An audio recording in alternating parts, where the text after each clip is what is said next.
जय हिंद प्यारे साथियों। कैसे हो आप सब? बिल्कुल मस्त होंगे, स्वस्थ होंगे। U Victor classes YouTube channel पर आप सभी का बहुत बहुत स्वागत है। आज का ये वीडियो आप सभी कैंडिडेटों के लिए बहुत ज़्यादा महत्वपूर्ण होने वाला है। यदि आप दिसंबर 2024 में ज्योग्राफी सब्जेक्ट से जरब पास करना चाहते हैं, क्योंकि आज के इस वीडियो से आपको एक आधार मिलने वाला है कि आपको तैयारी किस तरीके से करनी चाहिए। यदि आप केवल ये मानते हो कि केवल मेहनत करने से हम एग्ज़ाम क्वालिफाई कर सकते हैं, केवल 12-13 घंटे रेगुलर पढ़ने से हम एग्ज़ाम क्वालिफाई कर सकते हैं, या फिर 4-5 महीने तक लगातार तैयारी करने से हम जेआरएफ क्वालिफाई कर सकते हैं, या फिर बहुत सारी किताबों को पढ़कर हम जेआरएफ क्वालिफाई कर सकते हैं, तो ये बिल्कुल गलत है। आप बहुत ज़्यादा पढ़कर ज़रूरी नहीं है कि आप जेआरएफ क्वालिफाई कर पाओगे। जेआरएफ क्वालिफाई करने के लिए बहुत ज़्यादा ज़रूरी है कि जो पेपर है वो आपके पढ़े हुए में से आना चाहिए। आपको इस तरीके से तैयारी करनी चाहिए ताकि आपको बहुत ज़्यादा भी नहीं पढ़ना पड़े और जो पेपर है वो आपके पढ़े हुए में से आ जाए। ठीक है, मतलब ओवरऑल आपको पेपर की डिमांड को समझना चाहिए कि पेपर चाहता क्या है और फिर उसके अकॉर्डिंग आपको पढ़ना चाहिए। बहुत सारे ऐसे कैंडिडेट हैं जो 3-4 साल से लगातार जेआरएफ का एग्ज़ाम दे रहे हैं, उनका जेआरएफ क्वालिफाई नहीं हो पा रहा है। क्यों? क्योंकि वो अपने पढ़ने के तरीके को नहीं बदल रहे हैं, वो अपनी खुद की इच्छा के अनुसार पढ़ रहे हैं, वो पेपर की डिमांड को नहीं समझ रहे हैं, वो पेपर की डिमांड को पूरा नहीं कर रहे हैं। उनको तो केवल ये लग रहा है कि यार मैं पढ़ लूँगा तो मेरा जेआरएफ हो जाएगा, बस मैं केवल पढ़ लेता हूँ, और वो केवल पढ़ने में लगे हुए हैं। रोज़ाना 10-12 घंटे पिछले 2-3 साल से लगातार पढ़ रहे हैं, फिर भी उनका अच्छा स्कोर नहीं हो पा रहा। वहीं बहुत सारे ऐसे भी कैंडिडेट हैं जो पीजी अपियरिंग के साथ पहले प्रयास में मात्र 2-3 महीने या 3-4 महीने की तैयारी से बहुत गजब के मार्क्स के साथ जेआरएफ क्वालिफाई कर लेते हैं। अभी ये जो एग्ज़ाम हुआ है इसका जो रिजल्ट आएगा, हमारे बैच से कम 15 ऐसे कैंडिडेट होंगे जो पीजी अपियरिंग के साथ पहली बार में जेआरएफ क्वालिफाई करेंगे। दिसंबर 2023 वाला जो एग्ज़ाम हुआ था उसमें हमारे बैच में टोटल 13 ऐसे कैंडिडेट थे जिन्होंने पहले प्रयास में पीजी अपियरिंग के साथ जेआरएफ पास किया था। और ऐसे बहुत सारे कैंडिडेट होते हैं जो पीजी अपियरिंग के साथ पहले प्रयास में बहुत ही गजब के मार्क्स के साथ एग्ज़ाम क्वालिफाई करते हैं। वही बहुत सारे ऐसे भी कैंडिडेट हैं जो 2-3 साल से ज़बरदस्त तरीके से लगे हुए हैं। आप उनसे कुछ भी पूछ लो, मोस्टली क्वेश्चनों का आंसर दे देंगे, लेकिन फिर भी वो अच्छा स्कोर नहीं कर पा रहे। क्यों? क्योंकि वो फिलहाल की जो पेपर की डिमांड है उसको नहीं समझ पा रहे, वो पेपर की डिमांड के अकॉर्डिंग तैयारी नहीं कर पा रहे। ठीक है, जो पेपर वो उनके पढ़े हुए में से नहीं आ पा रहा। वहीं जो पीजी अपियरिंग के साथ जेआरएफ पास करते हैं उनका सबसे बड़ा रीज़न है कि जो पेपर है उनके पढ़े हुए में से आ जाता है, वो पढ़ के जाते हैं, पेपर उसी में से आ गए तो उनके क्वेश्चन ठीक हो जाते हैं। तो आज के इस वीडियो में हम डिस्कस करेंगे कि ये जो री एग्ज़ाम हुआ है 28 अगस्त को, इसमें कौन कौन से टॉपिकों से क्वेश्चन बना है। ठीक है, टोटल 90 क्वेश्चन आए थे ज्योग्राफी के, क्योंकि जो 10 क्वेश्चन थे वो तो आरसी के थे, हम आरसी के 10 क्वेश्चनों को हटा देते हैं। बाकी के जो 90 क्वेश्चन थे वो ज्योग्राफी से आए थे, हमारे सिलेबस से आए थे। तो वो 90 के 90 क्वेश्चन कौन कौन से टॉपिकों से बने थे इसके बारे में हम चर्चा करेंगे। ठीक है, हमारे द्वारा कौन कौन से टॉपिक पढ़ाए गए थे जिनसे क्वेश्चन आए हैं, साथ के साथ मैं ये भी बताता चलूँगा कि हमने ये टॉपिक पढ़ाया था और इस टॉपिक से हमारे पढ़ाई में से क्वेश्चन आया था। साथ के साथ कुछ ऐसे भी टॉपिक थे जिनको हमने नहीं पढ़ाया तो फिर वो हमारे पढ़ाए हुए में से नहीं आए। तो मैं ओवरऑल पूरा एनालिसिस करके बताऊंगा, आपको इस वीडियो से सही डायरेक्शन मिलेगी आपको किस तरीके से तैयारी करनी चाहिए। और मैं तो हमेशा ये कहता आया हूँ कि आप तैयारी करो पेपर के लेवल के अकॉर्डिंग। आप ऐसे भी ऊपर से मत पढ़ो कि आपको बाद में यही लगे कि यार मेरा पढ़ा हुआ तो लग रहा है लेकिन याद नहीं आ रहा है। ठीक है, ये टॉपिक तो मैंने पढ़ा है लेकिन ये लाइन नहीं पढ़ी मैंने, ऐसा भी ना हो आपके साथ।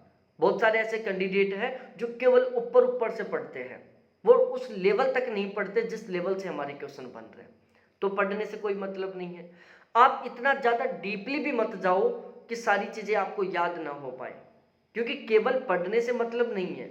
जो आपने पढ़ा है वो आपको याद भी होना चाहिए ताकि एग्जाम में वहाँ से क्वेश्चन बने तो उसको आप ठीक कर सको।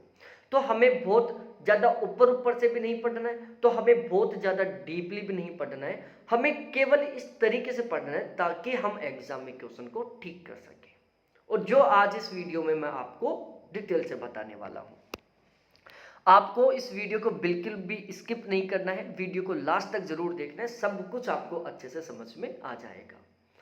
यहाँ पर मैं आपको कुछ इंपॉर्टेंट पॉइंट बता देता हूँ जिनके ऊपर आपको थोड़ा स्पेशली तरीके से फोकस रखना चाहिए, ठीक है।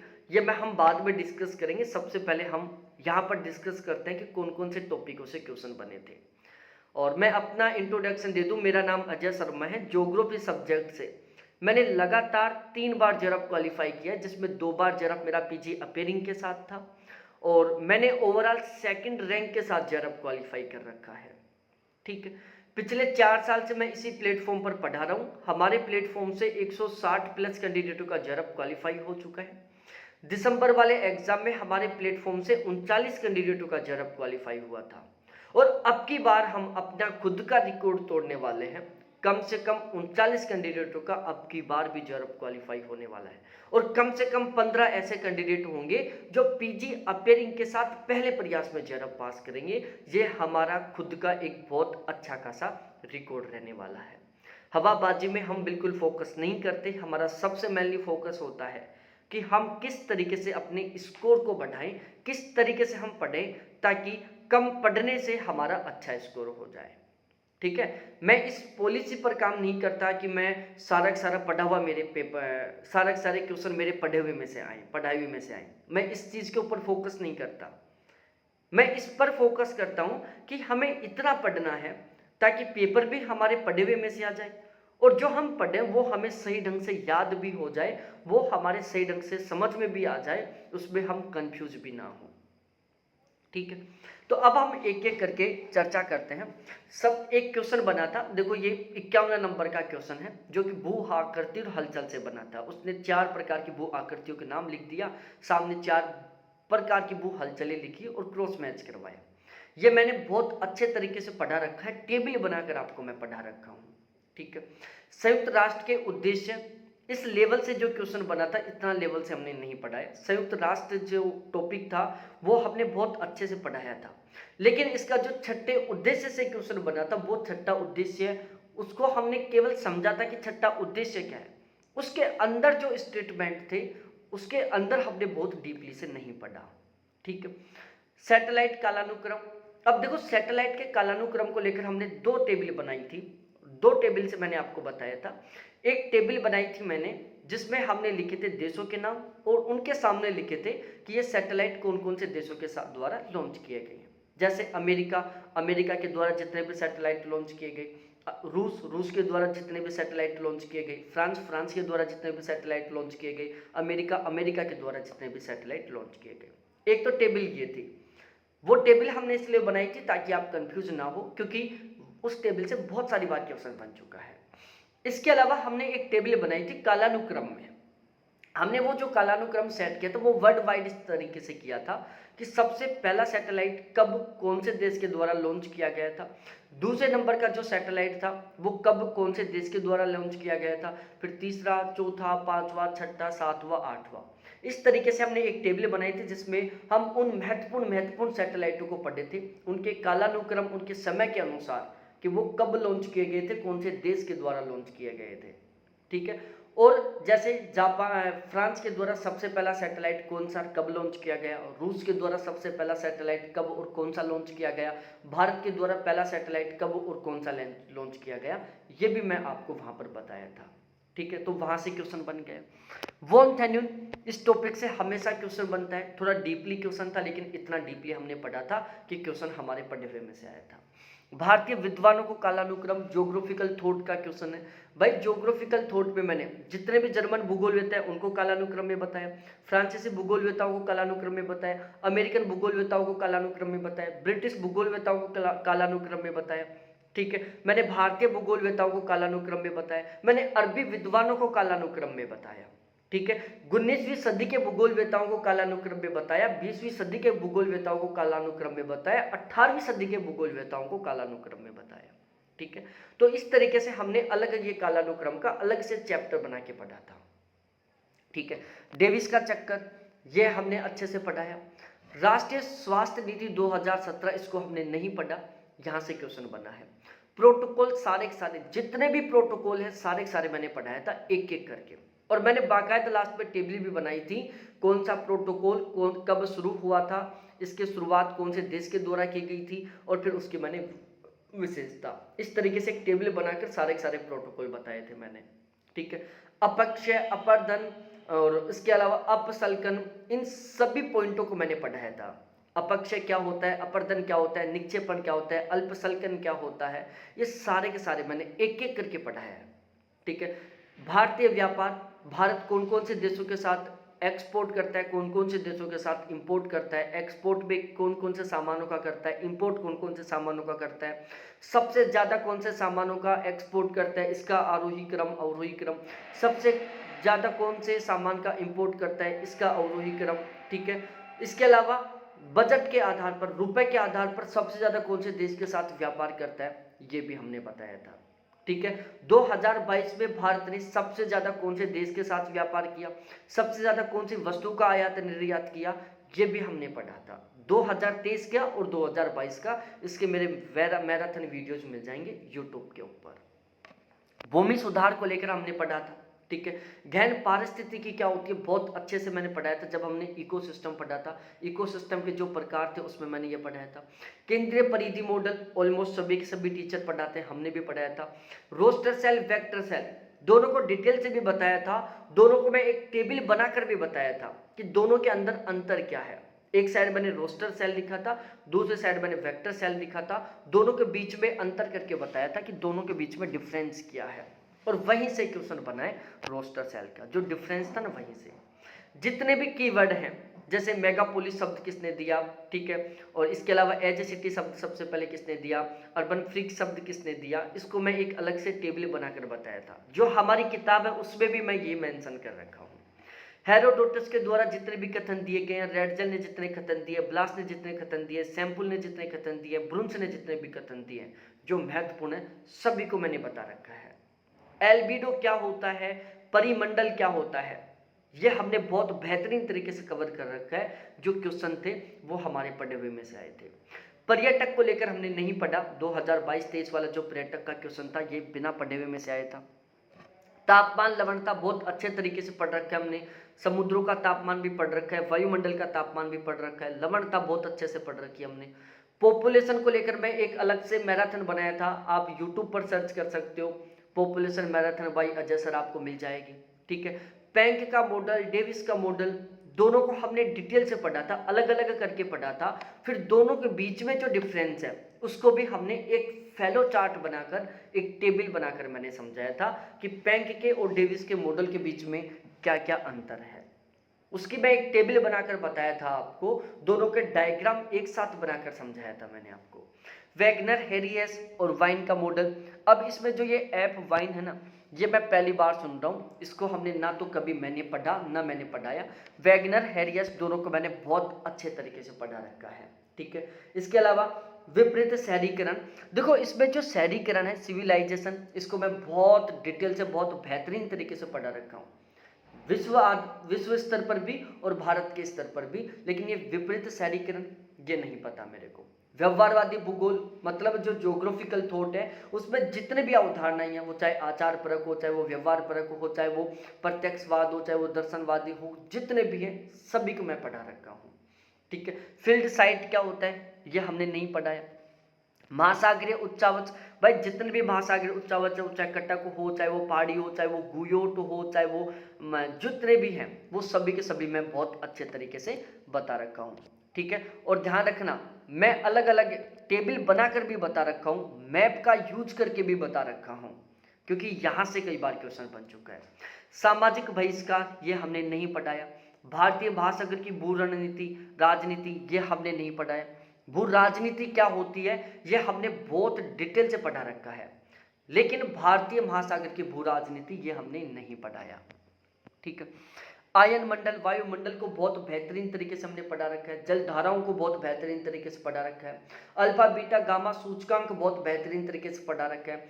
फसल, सूर्य ताप, भारत में मतदान को प्रभावित करने वाले कारक बहुत बेहतरीन तरीके से पढ़ा रखा है। ठीक है, primary sector, secondary sector, territory sector, चतुर्थ क्रियाकलाप, पंचम क्रियाकलाप, ये बहुत बेहतरीन तरीके से मैं पढ़ा रखा हूँ।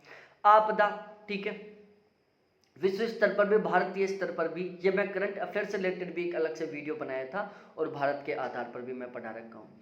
कोपेन का, थोनवेट का, त्रिवार्थ का जो क्लाइमेट क्लासिफिकेशन है वो विश्व आधार पर भी और भारत के आधार पर हम बता रखा हूँ। इकोसिस्टम में बहुत अच्छे से पढ़ा रखा हूँ। सेफर, हॉटसोन, ये बहुत बेहतरीन तरीके से पढ़ा रखा हूँ। भूसन्नति, प्लेट विवर्तनिकी, काई स्क्वायर टेस्ट, ये बहुत बेहतरीन तरीके से बहुत ही सिस्टमेटिक वे में हम पढ़ रखे हैं, वो भी एग्जाम लेवल के अकॉर्डिंग। भाई केवल पढ़ने का मतलब नहीं है कि हमने ये पढ़ रखा है, यहाँ पर जो मैं निशान लगा रखा हूँ इन टॉपिकों को हम पढ़ा भी रखे हैं और इन टॉपिकों से क्वेश्चन भी मिला है। हमने इन टॉपिकों को इस लेवल से पढ़ा है कि जो क्वेश्चन है वो बना है हमारे पढ़े हुए में से।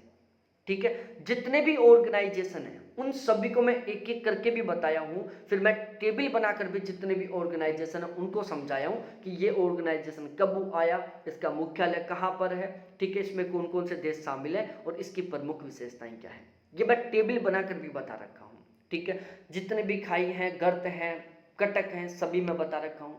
भारत में परिवहन, वाताग्र, मापनी, stage of cities, polis, eopolis, megapolis, necropolis, tyrannopolis, सारा सब कुछ बता रखा हूँ।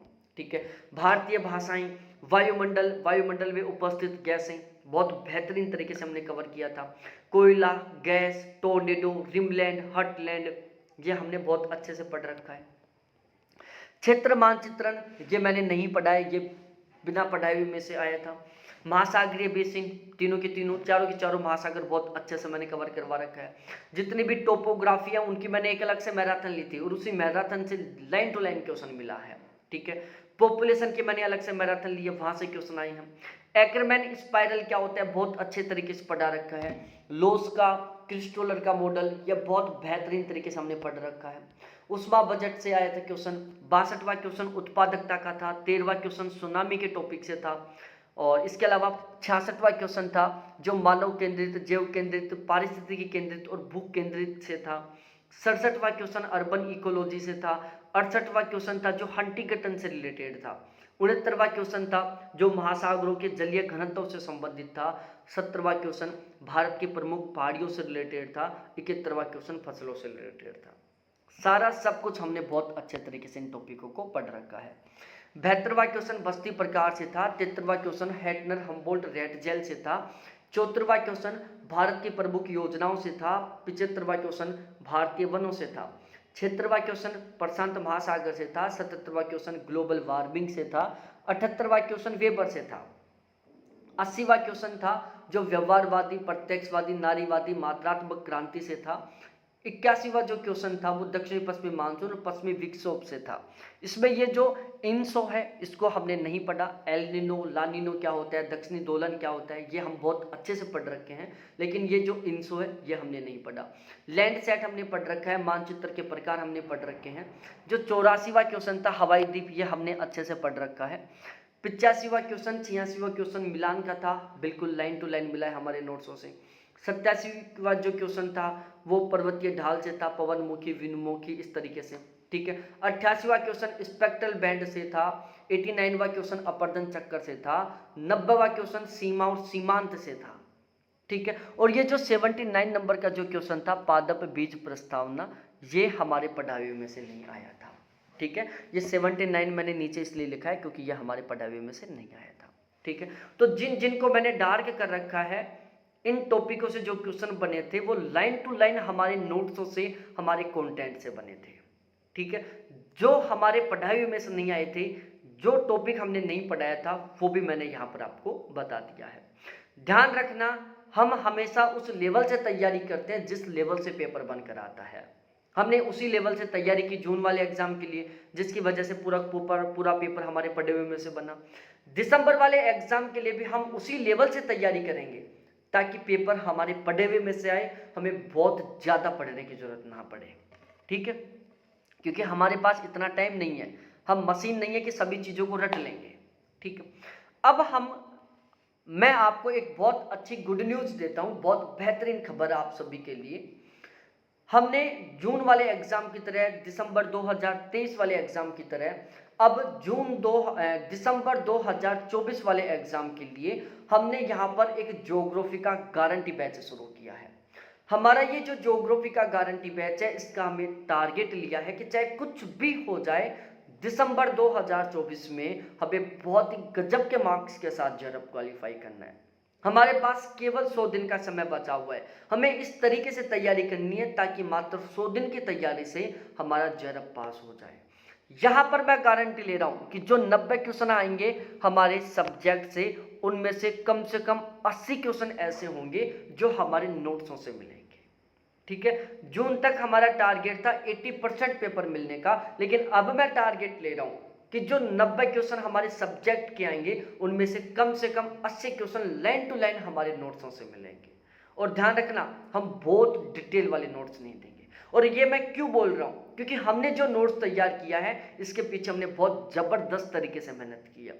हमने टोटल 12 ऐसे प्लेटफॉर्म हैं जिनके माध्यम से आप ज्योग्राफी सब्जेक्ट की जेआरएफ के लिए तैयारी कर सकते हैं। उन सभी 12 प्लेटफॉर्म के कंटेंट को इकट्ठा किया है, फिर उनसे हमने बेहतरीन कंटेंट का निचोड़ निकाला है और फिर उसको हमने हमारे इन नोट्सों में शामिल किया है।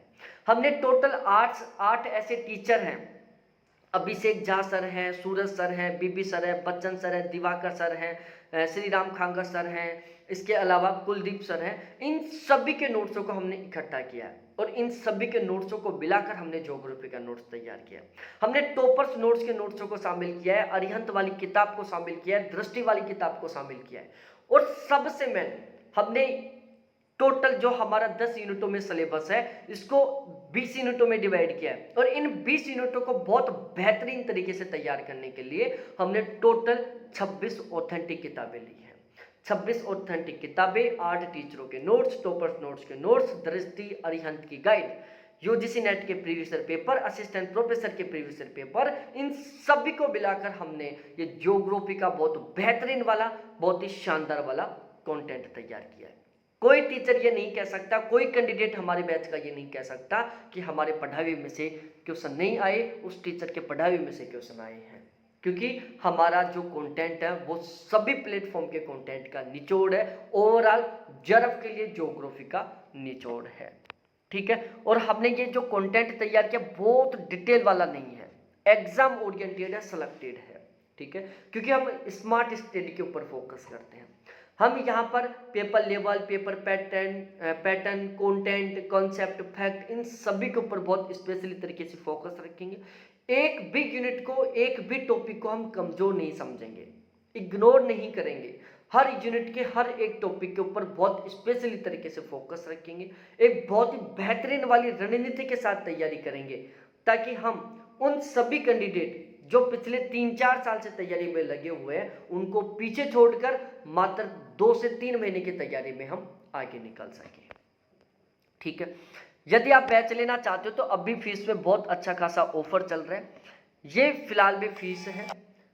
ठीक है, आप यदि बैच लेना चाहते हो तो अगले 2 दिन के लिए हमारा फीस में ऑफर है, उसके बाद में ये जो फीस है जस्ट डबल हो जाएगी। अभी हमने 50% का ऑफर कर रखा है, ऑफर में फीस ये है, जैसे ऑफर कंप्लीट होगा तो इससे जस्ट डबल फीस हो जाएगी। तो बिना देरी किए आप, ये मेरे व्हाट्सअप नंबर, कॉलिंग नंबर है, इनके ऊपर आप मेरे से व्हाट्सअप पर चैट करो, कॉल करो, बैच को लेकर जो भी डाउट है, जो भी कंफ्यूजन, उनको क्लियर करो।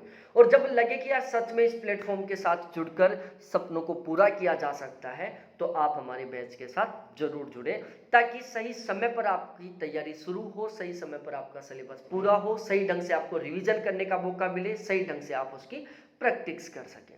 संडे टू संडे यहाँ पर हमेशा टेस्ट होंगे, और ये जो टेस्ट हैं ये आपको बताते रहेंगे कि आपकी किस लेवल की तैयारी चल रही है, कौन सी यूनिट आपकी कितने अच्छे तरीके से तैयार हो चुकी है, जो आपने पुराना पढ़ा है वो आपको कितना याद है, जो आपने नया पढ़ा है वो आपको कितना याद है।